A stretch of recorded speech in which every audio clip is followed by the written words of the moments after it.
Mga pinaka ngayon at sa Biblia.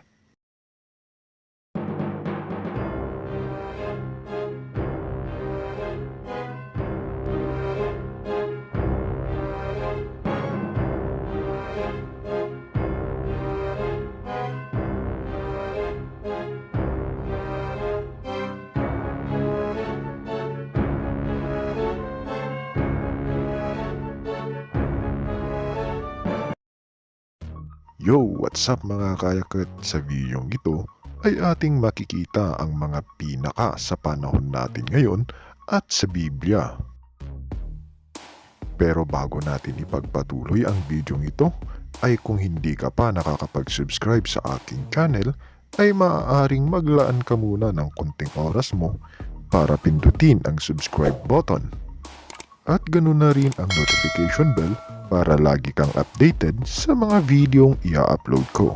Maraming salamat. 5 pinaka sa panahon natin ngayon at sa Biblia. Number 5. Pinakamalaking barko ngayon at sa Biblia. Well, sa kasalukuyan mga kayakat, ang pinakamalaking barko ngayon ay ang cruise ship na tinatawag na Symphony of the Seas. Ito ay ino-operate ng kumpanyang cruise line. Mamamangha kayo sa laki ng barkong ito at ganun na rin ang ganda nito dahil kompleto ang barkong ito tulad lamang ng mga pools, casino, bar, hotel at iba pa. Ang barkong ito ay may haba na 361 na metro at may lapad na 65.7 na metro. Ang barkong ito ay kayang magsakay ng 6,680 na pasahero. Well, mapunta naman tayo sa pinakamalaking barko sa Biblia. Marahil alam nyo na ito dahil ito ang isa sa pinakasikat kung saan nagawan na ng napakaraming mga movies. Walang iba kundi ang Noah's Ark. Makikita natin na sa arkang ito ay sinakay ni Noah ang ba't ibang uri ng hayop na magkapares. Ang kwentong Noah's Ark o ang tinatawag sa salitang Hebrew na Tevat Noah ay matatagpuan sa aklat ng Genesis, Kabanata 6 hanggang 9. Makikita natin dito ang kabuuan ng kwento pati na ang paggawa ng arka. Kung ihahambing natin sa cruise ship na Symphony of the Seas, mas malaki ito kaysa sa arka na may sukat lamang na 300 cubits na haba, 50 cubits na lapad at 30 cubits na taas o may metro na 134 by 22 by 13. Pang-apat. Ang pang-apat ay ang pinakamataas na bundok ngayon sa buong mundo at ang pinakamataas na bundok sa Biblia. Ngayon, ang pinakamataas na bundok ay ang bundok ng Everest. May taas ito na 8,849.86 meter above sea level na matatagpuan sa mga lugar ng Himla Sub-Range of Himalayas sa border ng Nepal at China. Sa Biblia naman ay ang bundok ng Ararat.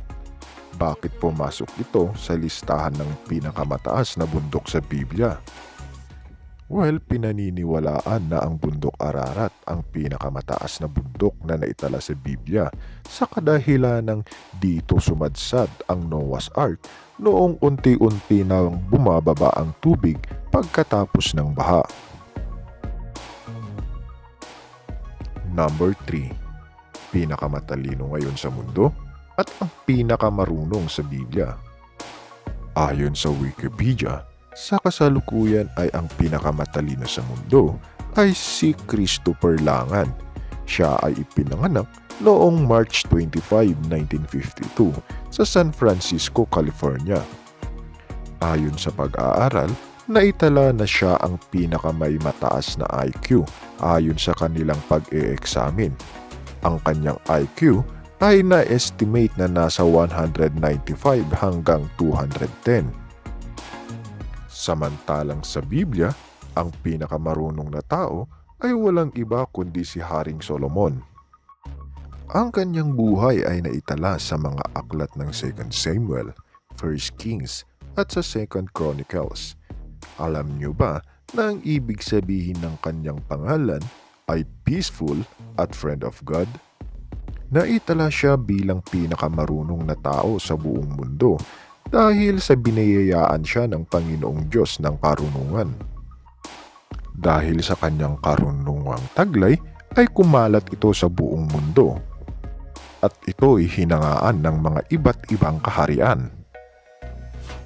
Number 2. Ang pinakamaraming asawa sa buong mundo sa kasalukuyan at sa Biblia. Well, sa kasalukuyan mga kayakit, ang pinakamaraming asawa dito sa mundo ay si Ziona Cana. Si Ziona Cana ay ipinanganak noong July 21, 1945. Siya ang leader ng religious sect na tinatawag na Chanapol. Ang relihiyong ito ay nagprapraktis ng polygamy na kung saan okay lang sa kanila na mag-asawa ng marami. Kaya hindi na nakapagtataka na ang leader na si Ziona Cana ay magkaroon ng napakaraming asawa at ganoon na rin ng mga anak. Ang bilang ng kanyang asawa ay 39 na siya ngayon ang may hawak sa record ng pinakamaraming asawa sa mundo. Well, hindi naman papatalo ang karakter natin sa Biblia. Walang iba kundi si Haring Solomon din. Well, hindi na ako magtataka kung bakit marami ang nabighani sa kanya dahil sa taglay niyang karunungan. Well, alam niyo ba mga kayakit na sa kanyang panahon ay halos ang mga reyna at prinsesa ng mga kaharian ay naging asawa niya at kirida. Alam niyo ba kung ilan ang kanyang asawa at kirida? Well, mabibigla kayo sa malalaman niyong ito. Ang kanyang asawa ay umaabot lang naman ng 700 at 300 kirida. Nakakabilib talaga itong si Haring Solomon mga kayakit. Reyna at prinsesa pa. Alam niyo rin ba mga kaayakit na sa kanyang panahon ay walang naging bigmaan sa mga kaharian? Paano kasi? Asawa at kirida niya ang mga reyna at prinsesa. Hay nako, mapapasana all ka na lang. Number 1. Ang pambato natin sa ating video, ang pinakamalakas na tao sa kasalukuyan at ang pinakamalakas na tao sa Biblia. Well, sa kasalukuyan ang may hawak sa titulo ng pinakamalakas na tao sa mundo ay si Oleksiy Novikov ng bansang Ukraine. Tinanghal siya bilang pinakamalakas na tao sa mundo nang siya ay manalo sa ginawang paligsahan na World Strongest Man sa Florida. Well, sa Biblia naman, wala naman na sigurong tatalo sa kanyang lakas dahil galing din ito sa Panginoong Diyos. Walang iba kundi si Samson. Dahil ang iba din sa atin ay kilalang kilala na si Samson dahil ang kanyang buhay ay ilang beses na ring ginawan ng movie bilang Samson at Delilah. Sino nga ba si Samson mga kayakit? Well, si Samson ay isang Nazareno. Ibig sabihin, mula bata ay hindi ito ginugupitan ng buhok at hindi rin pwedeng humawak sa mga patay. Ang kanyang buhay ay para lang sa pagsisilbi sa Diyos. Well, kung nanonood kayo ng kanyang kwento sa mga palabas sa movie, makikita natin dito ang kanyang lakas na kayang-kaya niyang pumatay ng isang napakalaking leon. Makikita rin natin dito kung paano niya pinatumba ang mga poste na kung saan siya kinadena.